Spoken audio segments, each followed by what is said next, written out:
বিএনপির কেন্দ্রীয় নির্বাহী কমিটির সদস্য ও নবম জাতীয় সংসদ নির্বাচনে বরিশাল ১ আসন থেকে বিএনপি মনোনীত ধানের শীষ মার্কার প্রার্থী ইঞ্জিনিয়ার আব্দুস সোবাহান বলেছেন, মহান আল্লাহর প্রতি আনুগত্য ও সর্বোচ্চ ত্যাগের মহিমায় ভাস্বর পবিত্র ঈদুল আজহা।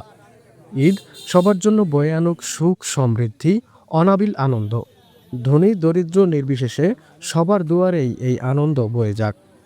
আগামী জাতীয় সংসদ নির্বাচনে বরিশাল ১ গৌরনদী আগলঝাড়া আসনের সম্ভাব্য প্রার্থী ইঞ্জিনিয়ার আব্দুস সোবহান আজ শনিবার সন্ধ্যায় দলীয় নেতাকর্মীদের সাথে ঈদের শুভেচ্ছা বিনিময়কালে পবিত্র ঈদুল আজহার খুশির দিনে দেশ ও ত্যাগের ভাগ্য উন্নয়নে তারেক রহমানের নেতৃত্বে ইতিবাচক রাজনীতির পক্ষে শপথ নিতে সকলের প্রতি আহ্বান জানান।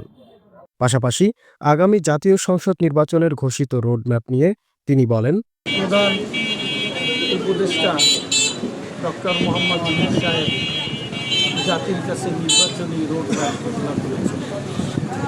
এ ব্যাপারে আমাদের বিএনপির স্ট্যান্ডিং কমিটি ওনারা গতকালকে একটা মিটিং করেছেন। সেই মিটিংয়ের ভার্চুয়ালি সভাপতিত্ব করেছেন আমাদের ভারপ্রাপ্ত চেয়ারম্যান জনাব তারেক রহমান সাহেব।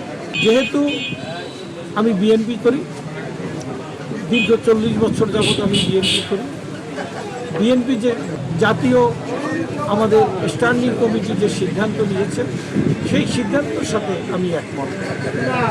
এখানে আমার ব্যক্তিগত কোনো মতামত নেই এবং আমি বিএনপিকে যা আদর্শে যারা বিশ্বাসী সবাইকে আমি অনুরোধ করব, আমাদের দল থেকে যে সিদ্ধান্ত আসে সেই সিদ্ধান্তের উপরে সবাইকে শ্রদ্ধাশীল হয়ে দল থেকে যেরকম কর্মসূচি বা যে এই নির্বাচনের ব্যাপারে যেটা ঘোষণা করবে সেটাই আমরা সবাই এক বাক্যে মেনে চলা দরকার এবং আমিও একমত আমাদের দলের সিদ্ধান্ত।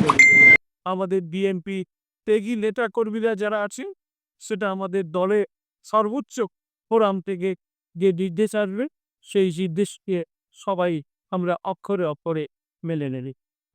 গৌরনদী বন্দরে দলীয় নেতাকর্মী ও সর্বস্তরের জনগণের সাথে শুভেচ্ছা বিনিময়কালে বিএনপি নেতা অধ্যাপক আব্দুল আউয়াল লোকমান, আনোয়ার সাদাত তোতা, বীর মুক্তিযোদ্ধা মোহাম্মদ শাহে আলম ফকির, স্বেচ্ছাসেবক দল নেতা আব্দুল মালেক আকন, জেলা ছাত্রদলের সহসভাপতি এস.এম. হীরা সহ দলের বিভিন্ন পর্যায়ের নেতাকর্মীরা উপস্থিত ছিলেন।